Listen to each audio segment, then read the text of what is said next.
90, and there it goes. But I had wanted it in a left opposite, so you go rotate around the Y, tab, and hit -90, and now it still doesn't want to do it. Well, anyways, I'm going to then do, yeah, there it is. I'm sorry. So that is a shortcut thing. But you can only use it if you already know the angle that you are using. If you don't know the degrees that you want to move something, then you have to use that rotate Y command. Okay. So now here we are. Are you guys hearing me pretty well? Yep. Okay, okay. I just wanted to, Yep, so I hear you. that is a shortcut I'm showing you, but I wanted you to learn the other way as well. Okay, now here's the elephant. The next thing I want to do is I've got to have it sitting on the ground on that x-axis. I'm going Tools, Put on Ground. So I explained to you that what we're going to be working with is a 2x2 grid. If you look at Mr. Elephant, it sits perfectly on the height, but it's too wide. So what I want to do now is I want to right click while the elephant image is still highlighted. I want to scale axis, and this time I want to bring it in, so I'm going to select X, and I'm just gliding my mouse over to the left, and do you see how it's coming into that space? Once it's there, I left click with the mouse and it's set. So now my little elephant sits there, my image is all there. Okay. So I guess I could ask a question, Genevieve. That doesn't distort the elephant, but I'm assuming that after you're done, you can reverse that process. Yes, you can. Okay. But it's really not going to make that much. Your silhouette will be like that. What you would do then is you would create a larger object. Does that make sense? You would, instead of a 2x2 by 0.1, you would select something like a 3x2 by 0.1. Okay? So I just was trying to keep it uniform. Right, okay. Because it was hard enough explaining and showing the others. So your elephant's going to look like that. With the one, let me show you one with the stag real quick. I guess it's gone. Okay. With the stag now, because I know that that one was too tall, I'm coming in the image plane. I'm going to go to the silhouettes folder, and it's somewhere. And there it is. So see how large that one is. So I'm going to just go ahead and do the rotate Y again, just so that you guys can see that. I'm approaching -90. I'm going to hold down my control key, and there I am. And I have set it now. And I want to bring it up to ground level. So put on ground. Now with the stag, you can see that it's fitting within that, but it's too tall. So you want to go and scale the axis. This is a specific axis. This is Y. I'm going to come down a little bit on it. I need to put it back on ground. So this one takes a little more work. And so I want to scale axis Y and come in. And I'm going to show you something real quick because we have the oops, wait. Don't want that one. Scale axis Y. And that should about do it. So you just want to make sure that it fits within there. And now the stag is ready to go. If I want to start from the other side and I want the stag facing the other way, it doesn't matter because your object, we can go ahead and center it and rotate it before export. But if you felt more comfortable starting on that end, then all you would do is rotate it 180 degrees. So I want to go rotate Y, tab, 180, and there it is. Now, I had a student ask me on Sunday, why are you showing us this stuff?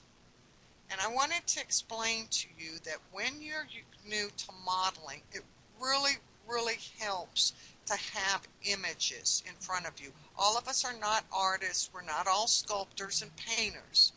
And so a lot of what we model are things that we have seen in real life, that we took a photograph of, that we found an image of online. And I just want to show you this real quick, and then we will go on with the other. Okay, the first thing is, Gord, I will be sending this to you.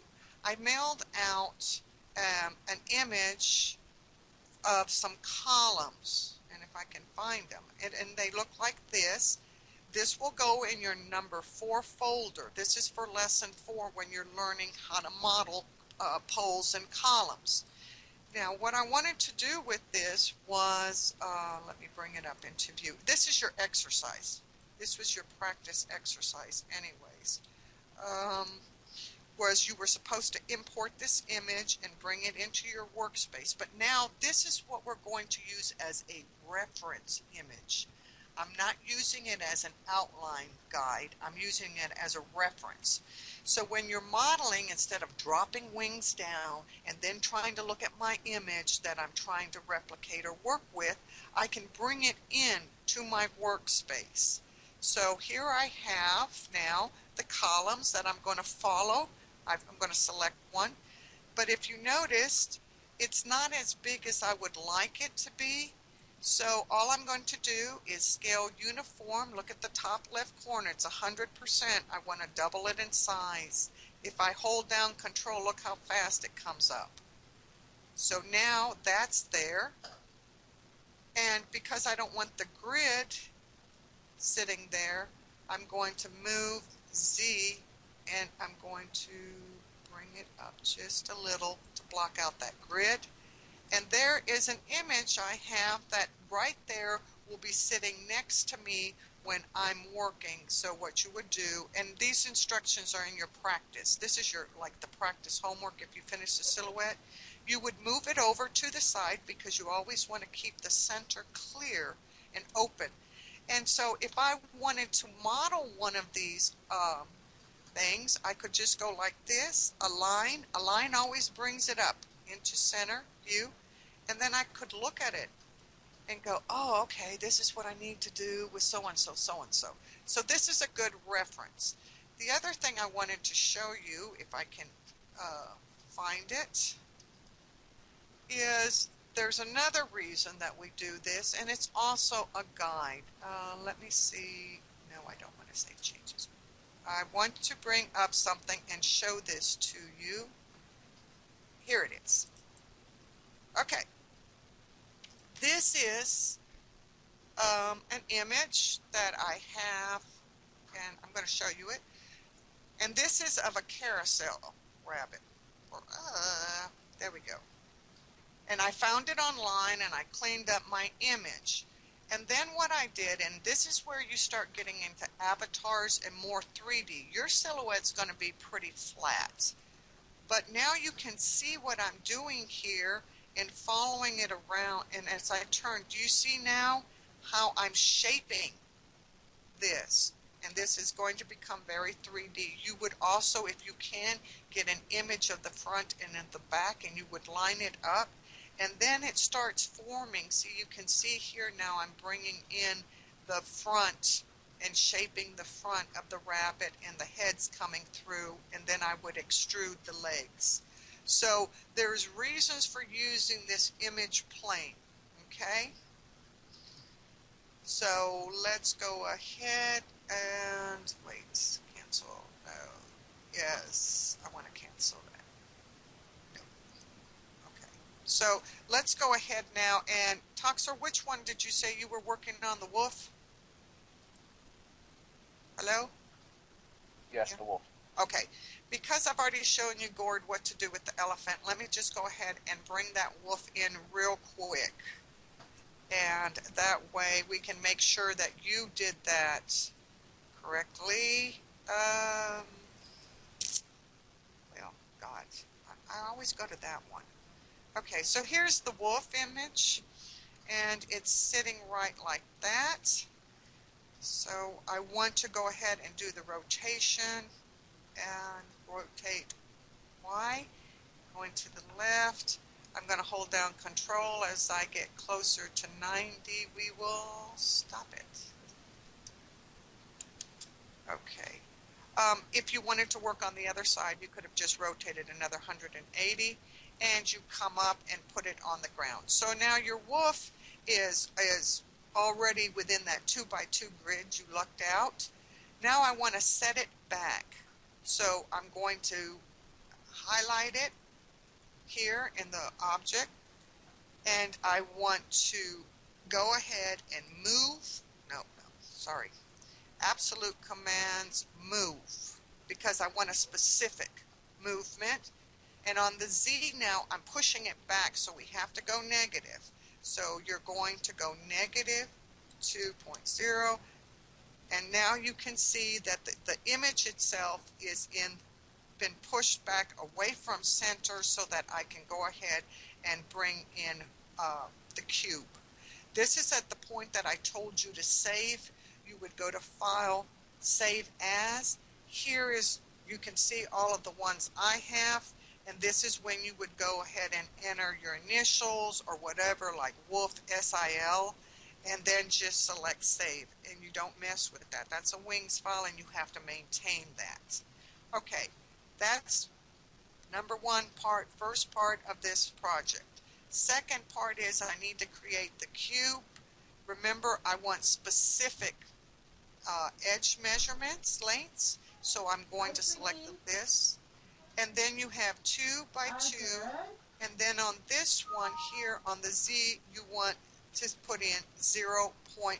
We don't want it real thick, real deep.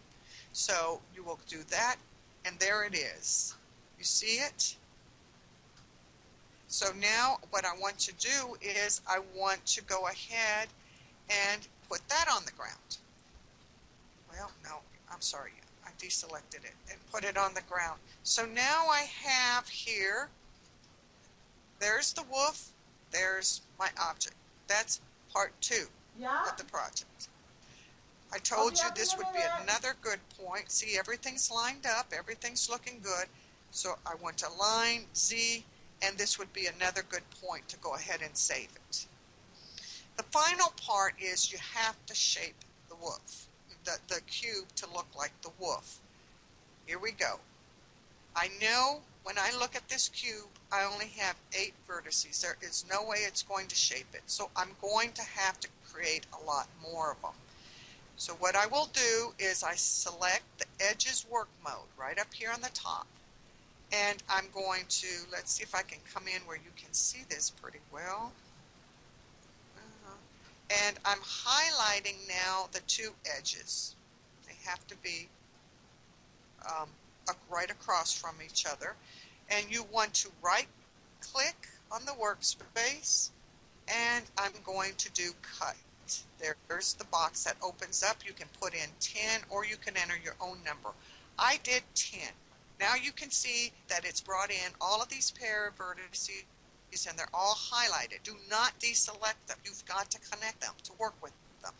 2 options. You can either go here, right click again, and then choose your connect, or you can just select C as your hotkey, and if you notice now, it has created, it has connected each one, and this is a new edge. And so I deselect it. If I wanted to do edges now, do you see? These are all the connections are new edges here. That's just a little bit of information. Okay, I've deselected it. You're going to be using the vertices work mode to move your vert. So I'm highlighting this one. I'm going to get the top 2. Remember the pair, and there it's showing the 2 that are selected. If I highlighted more, you'll see 4 of them appear, and then after a while, see, it says 6 vertices. Always look, this is what I was trying to tell you. Keep track of that top left. It will tell you how many you have selected. You get to select the 2, front and back. You have to align it now. Oh, I'm sorry. That has to be an orthographic view right up here. See this one? I almost left that out. So now you have to align it. So here we go. Right click with the mouse, select move. See the free right there. Select that.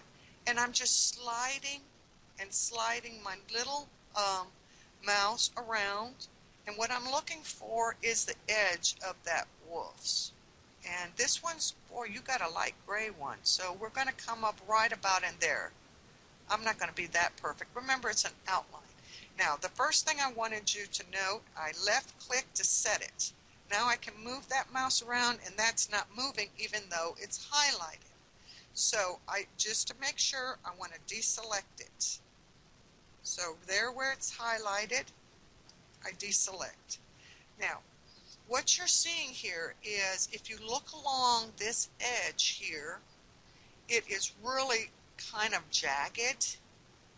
It's not that real strong shape. So that would probably be a good time to go ahead and cut some more. So I put it into edges work mode. I'm going to come in here and let's give it about 4 and then connect.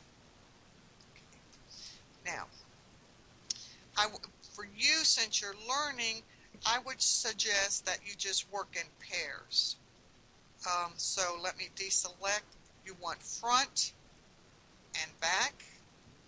Then you want to go align and Z, move, free, and I'm going to be coming down and trying to get it aligned in here. What's the shortcut for align again? A, your A okay. key, That and then sense. your Z key would be your front view.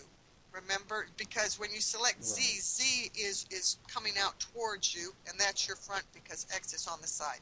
I Now, knew that. Sorry.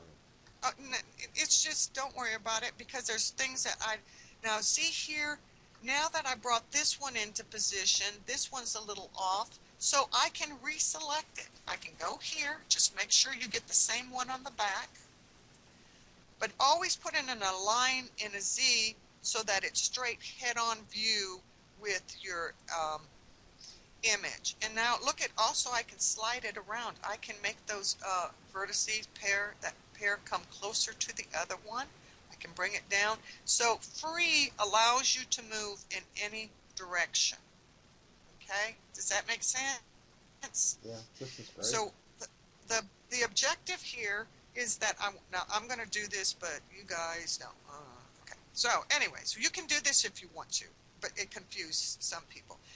Now, to keep it in the area you're working in, wherever you select something and hit A for alignment, that's where it's going to center in. So if I go down here now and say I just selected this, because Sienna came across this, I go and I hit A for alignment. Did you see how we're moving down to the bottom? It's no longer up here. Now it's focusing on this area down here. Also, what you can do, and this will help a lot, did you see how it brought that into magnification really, really big? Let me show that to you again. So here we are here, and say I have this one. No, let's go with another one. Let's try this side. So I want to go over here now because I just... Now, watch what happens here. If you hold down the A key aligns it, but if you hold down the Shift key, it brings it up instead of using the mouse wheel. So A and Shift, and it brings it up. See how close I've come to it now? And I'm having to back off with my mouse wheel. So that is another quick thing, especially when you're working with things that are very small. If you want to align it, but you want to magnify it and zoom in on it, you hit A and Shift, and it will do that for you. And then I would do Z, and then it's in my front, but now it's over here. Okay, so those are just little bits of information. And, you know, as we move along and you learn the basics, there's a lot of other little shortcuts that you do. Okay, so I've selected these. You can see they're in pairs. And you go A and Z. I want to bring it into view. I'm still in orthographic. Everything's moving along. And I'm going to go move and free. Do you see all three pairs are moving now? So I come here. I want to get to that edge. And that looks pretty good. I left click to set it. And then the thing about it that you have to remember is you have to deselect it. And usually when I'm deselecting, I'm picking up another one. So you come in, move free, and you can come up here. You want to space it, but you don't want those broken lines like this. This is what will cause a jagged sort of view to your model.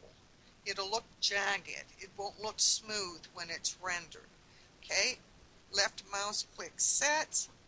Here we go. I'm picking up another one. So this would take you longer if you're going to do it one pair at a time, but I suggest you do so if you're, when you're first starting. By the time you get around to the other side of that wolf, you should be able to start really moving with this. But always remember, front and back, you're working in pairs. And as you can see now, align Z, I'm wanting to get the front, and I'm looking for where that wolf is. And you want to space it pretty well, but you don't want to add a whole bunch of additional verts. Okay, so you saw what I did there. Now I want to go ahead and that'll bring it in real close if I want to see something. Let me show you something else, and this might not be a problem for you. It's hard for me to sometimes see those little tiny little dots there. So what I did was, and I think I gave those to you, well, Gord, you didn't get those instructions. Yes, they were on the slides on the website. You can go to preferences here, because when you start moving verts around, they start looking smaller and smaller. And under preference here, under the general tab, I went and changed my unselected. Now I increased in size to 6. The selected is 7.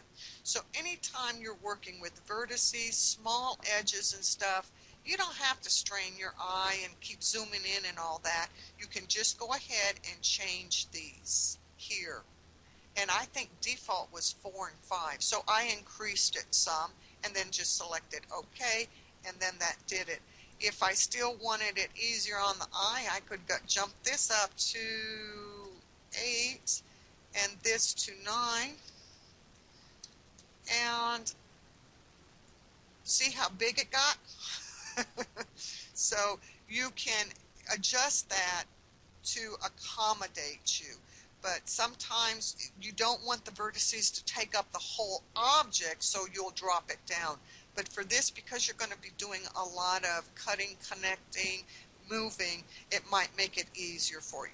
So now what you're going to do is you're just going to work all the way around, and I'm not going to do the whole thing for you here. You work all the way around. Remember to periodically save your work so that, if something happens, you have it saved. It's like anything else you ever work on the computer. You want to periodically save it. When you have completed your silhouette, all I want you to do is to then select and align it. Make sure it's AZ, deselect, and then save it. And this is what we're going to use for your next class to go ahead and color it. And you're going to learn how to create a color, which is really simple and fun to do, because you actually get to choose whatever color you want, or you can go into an RGB color if you find something that you want to replicate. And we were going to color it, and we're going to discuss all the different export settings and how to export this file by next time so that you can send it to me and we can bring it into view. I also wanted you to notice that, like Sienna sent that Graham right before when class started, that there are a variety of different silhouette images that, Gord, you should have now if you received Toxer's email. And you are free whenever you have any assignments like this that are coming in World. I don't have a limit on my path, so you are free to go ahead. If you want to make, like she and Nona have made 4 each, I will be glad to go ahead and load them on the path and let you see them. So, whatever anybody else wants to practice, the more you want to practice and do something, I will be glad to load onto the path. Are there any questions about this? Yes? No? Maybe? Super. It was great. Maybe I might look for a fox because I need a fox for First Nations build. Well, Would that be okay, you okay can, for you me to can, find one? yes, and just like, remember, try to keep it in JPEG or bitmap format. Right. And something else, Gord, use, if you have to adjust it, use like your paint program, because I had a student who was opening up these images in Photoshop, and then they couldn't load it into the Wings program itself. And what Starheart was telling me is when you maneuver an image in a program like Photoshop, Paint Shop, it will sometimes leave a header on it, like a thumbnail, Mm-hmm. and then that will cause an error message when you're trying to bring it into Wings. So if you're using Photoshop to open up and resize an image that you find online, then just make sure that you save that image to the web, and that will strip that header, that thumbnail off. Okay, so that's just your information in case you run across a problem in trying to import that image into your workspace. Well, Uh, wouldn't mind hearing how to save it to the web. um, well, you've got to go into Uh, Photoshop, and there's options there. right. Okay. Um, and see if you can find it. But if Sure. you go ahead and look at it, save it to the web, and what it does is it strips the header. It'll strip that thumbnail, and because that throws Wings off. Remember, Wings prefers bitmaps, will use JPEGs in the right uh, ratio, like Right. 512, 256, and stuff like that. But you start getting in other formats, and Wings isn't going to do it. But yeah, you're welcome to use any kind of silhouette you want. And let me show you something real quick. You guys, this is for next time, so don't pay attention, okay? This would be how we're going to paint it, and all that will be explained. In here, the way you're going to select, you can go here and move any of these bars around and come up with any color that you want. And later on, we're going to make a copy of your silhouette, and we're going to hide it. We're going to save it.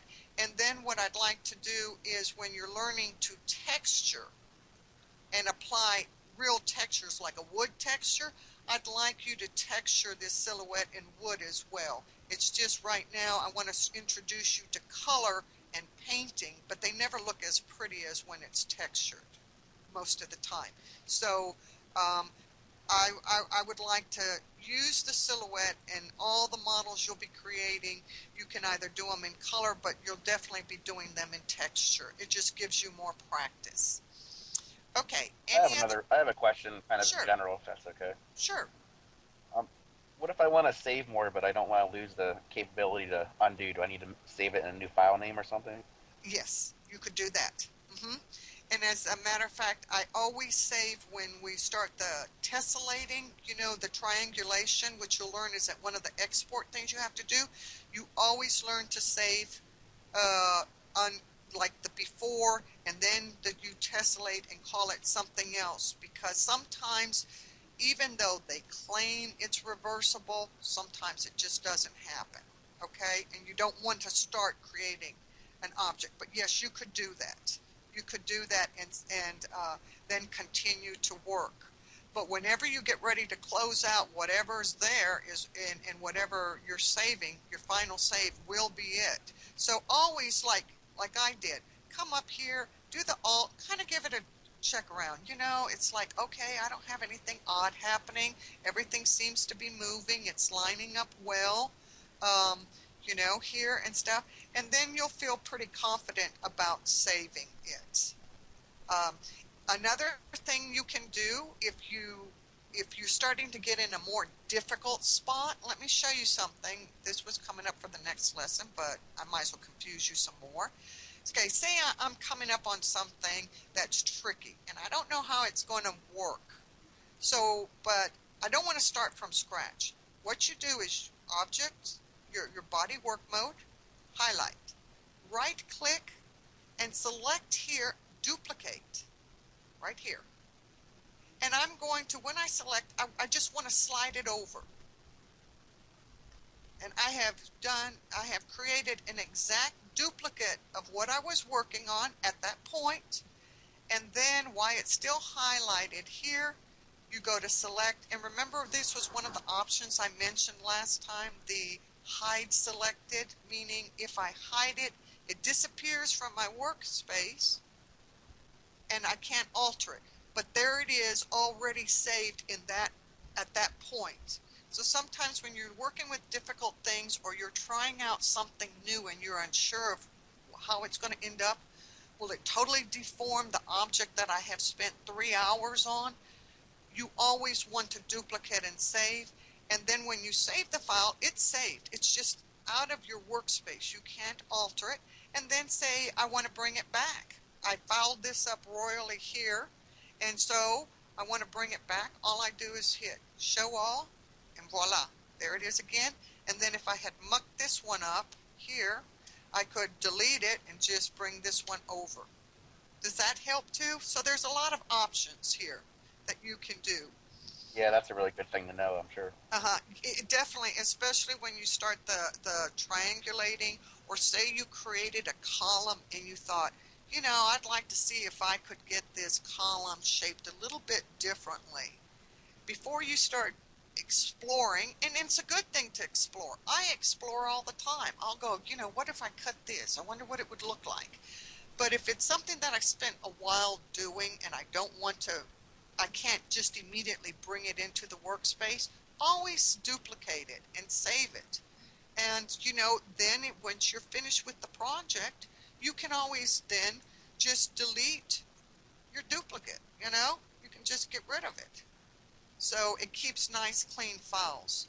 But like you will learn, it takes time to bring these meshes in and to work them and stuff. You don't want to start from scratch all the time. Any other questions? Yes? No? Maybe? No. Gord, you will be giving, wait a minute. There is, because you didn't get the email, tell Scott that I have a work session, a help session, and that's Saturday, and I have forgotten the time. Do you remember the time, Toxar, on that? Was it 3 o'clock? I'd have to check my email real quick. Okay, yeah, I'll be forwarding it, but I did offer a help session on Saturday, and I believe, I want to say it's like 3 o'clock. It's 3 or 4 o'clock VRT time. So that would be about noon Central Standard Time. That would be about 10 o'clock on the Pacific. So that is because I wanted to make sure that everybody was able to get this project going. You've got to have this completed so we can move on, or otherwise I'm going to have to extend and give everybody an extra week. And some people really want to, keep moving with it. So, whatever it is, if I will send that out to you, Gord, and make sure it's Saturday at 4 p.m. VRT. Oh, okay, 4 p.m. VRT. I knew it was one of those. So Can I ask what VRT time is? Oh, it's right here on the. Can you still see my screen?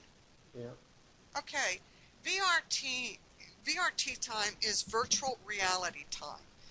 And the reason for that is because there's so many people from all over the world on NAW that it's hard to go, okay, well, that's CST. So what we refer to, and it's right down here at the bottom, if you can see it, and this is what AW time. It's virtual reality time. Okay. So I look at it, and I always look at that, and then I look at my little clock, and I go, okay, I'm 3 hours behind virtual reality time. And we always refer to everything, usually online, as virtual reality time, VRT. Okay, I know in Second Life it's SLT time. Well, For well, instance. yeah. So they had to get their name out there. So they had to get their name out there. Yeah. So, but that's what it is. So it's 4 p.m. VRT, and